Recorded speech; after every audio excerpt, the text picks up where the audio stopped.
Il a personne du prophète. Le nom de Joël signifie « l'Éternel est Dieu ». Ce nom a été porté par plusieurs personnages mentionnés dans l'Ancien Testament, voyez par exemple 1 Samuel 8.2, une Chronique 6.36, etc. Notre auteur est désigné d'une façon plus spéciale au verset 1 par le nom de son Père Pétuel, simplicité de Dieu. Mais c'est la seule indication un peu précise que contienne son livre sur sa personne. Pour tout le reste, nous en sommes réduits aux inductions à tirer du discours prophétique qui y est renfermé. Il appartenait certainement au royaume de Juda et demeurait probablement à Jérusalem, c'est ce qui ressort, d'un bout à l'autre de sa prophétie, de la place qui occupe le temple, Jérusalem et la tribu de Juda, 1.13,14,16, 2.1,14-15,17,23,32, 3.1,6,16-17,19-21. Le royaume des 10 tribus n'est pas même nommé.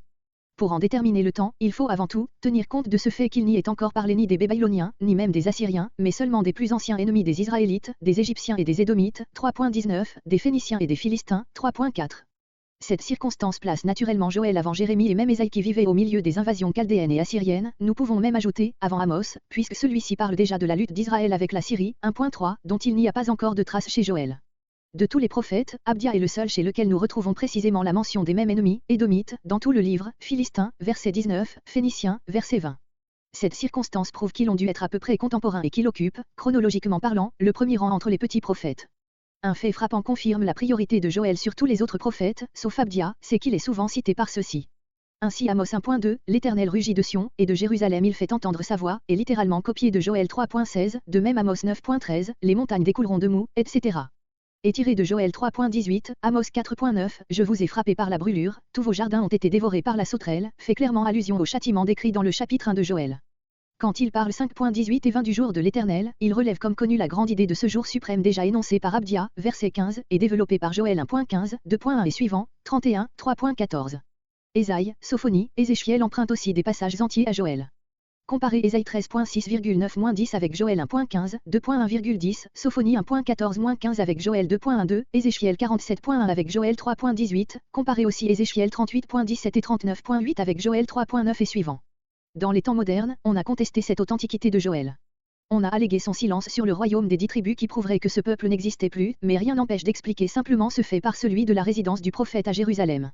On a allégué encore qu'il ait beaucoup parlé des sacrificateurs et nulle part du roi, ce qui prouverait que Juda avait déjà perdu son indépendance et que Joël prophétisait après le retour de l'exil. Mais cette circonstance peut provenir aussi de ce que Joël vivait dans un moment où l'autorité sacerdotale était prépondérante en Juda et le pouvoir royal un peu effacé. Et ce trait nous servira précisément à fixer plus exactement la date de sa prophétie.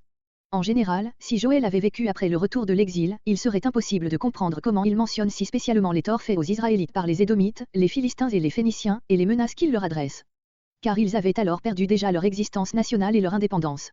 Ces reproches et ces menaces supposent un temps où ces peuples jouissaient et abusaient de leur liberté au détriment d'Israël déprimé et affaibli. On se rappelle l'époque désastreuse durant laquelle Athalie, femme de Joram, roi de Juda, chercha à exterminer entièrement la famille de David, afin d'établir en Juda le culte de Béol. Le jeune Joas échappa seul au massacre par la sollicitude et la vigilance du grand prêtre Jéhojada. À la suite de cette grande restauration nationale, Joas occupa le trône pendant près d'un demi-siècle. Dans les premiers temps où, encore jeune enfant, il régnait sous la tutelle de celui auquel il devait la vie et le trône, le culte de Jéhovah était de nouveau célébré avec zèle, les sacrificateurs occupaient une position éminente. Le peuple entier était docile à leur voix. Tel est absolument l'état des choses en face duquel nous place la prophétie de Joël. Tout le tableau du peuple qu'elle nous trace rentre dans cette situation comme dans son cadre naturel. Nous plaçons donc sans hésiter Joël un peu avant le milieu du Xe siècle avant Jésus-Christ, vers l'an 870. La circonstance qui donna l'éveil au dos prophétique de Joël et motiva son message au peuple de Juda, fut la dévastation de la terre sainte par une invasion de sauterelles qui dura plusieurs années. À cette calamité se joignait une sécheresse persistante. Joël sentit le besoin de faire comprendre au peuple ce que voulait lui dire son Dieu par ces fléaux dont il le châtiait si rudement. De le livre de Joël. Le prophète commence par se placer entre la calamité présente, qu'il décrit au chapitre 1 dans toute sa sinistre grandeur, et une calamité future, bien plus redoutable, dont il trace le tableau effrayant au chapitre 2, qu'il appelle la journée de l'Éternel et dont le fléau actuel n'est que le prélude. Cette journée de l'Éternel, si elle venait à se réaliser, ne serait rien moins que l'extermination complète de Juda. Dans cette situation, entre le malheur passé et le malheur futur, Joël appelle le peuple entier à un jour solennel de jeûne et d'humiliation, afin d'obtenir la réparation des conséquences du premier malheur et de prévenir le second. C'est là la première partie de sa prophétie, 1.2 à 2.17. Puis, de son regard prophétique, il voit Dieu acceptant l'acte de repentance de son peuple, se laissant fléchir, et rendant à Juda sa bénédiction, 2.18-19.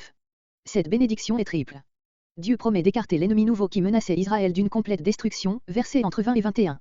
Il promet de rendre à Israël la prospérité temporelle que le fléau actuel lui avait fait perdre, versets 22 à 27.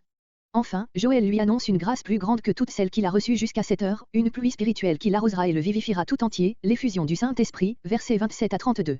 Telle est la seconde partie du livre, celle de la grâce rendue à Israël après le châtiment, 2.18-32. La troisième, chapitre 3, décrit la bénédiction finale et cela sous deux aspects, celui du jugement et celui de la grâce. La journée de l'Éternel qui a été épargnée à Job frappe les païens qui se sont coalisés contre ce peuple renouvelé par l'Esprit de Dieu, versets 1 à 17. Israël lui-même, avec ceux des païens qui se sont joints à lui, est comblé d'une grâce éternelle par l'habitation de l'Éternel en Sion, versets 18 à 21.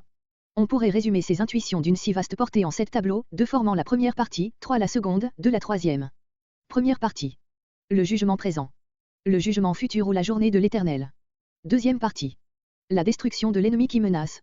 La restauration temporelle après la destruction de l'ennemi présent. Le dos d'une grâce nouvelle ou l'effusion de l'Esprit. Troisième partie. Le jugement de l'Éternel sur les païens. La venue de Dieu au sein de son peuple.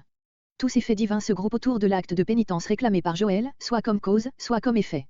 Il est probable que la grande délivrance du royaume de Juda, près d'un demi-siècle auparavant, lorsque, sous le roi Jassephet, fut détruite sans coup férir l'armée innombrable des peuples du Midi qui, semblable à une nuée de sauterelles, avait envahi la Palestine, s'est présenté à l'esprit de Joël comme un exemple du jugement sur les envahisseurs étrangers décrit au chapitre 3. Il suffirait de l'admirable fraîcheur et de la puissante originalité qui distingue cet écrit, en même temps que de la beauté et de la simplicité du style, pour empêcher de le dater d'un temps de décadence comme celui des siècles qui suivirent l'exil, et pour engager à le placer à l'époque classique de la littérature israélite, entre David et Ésaïe.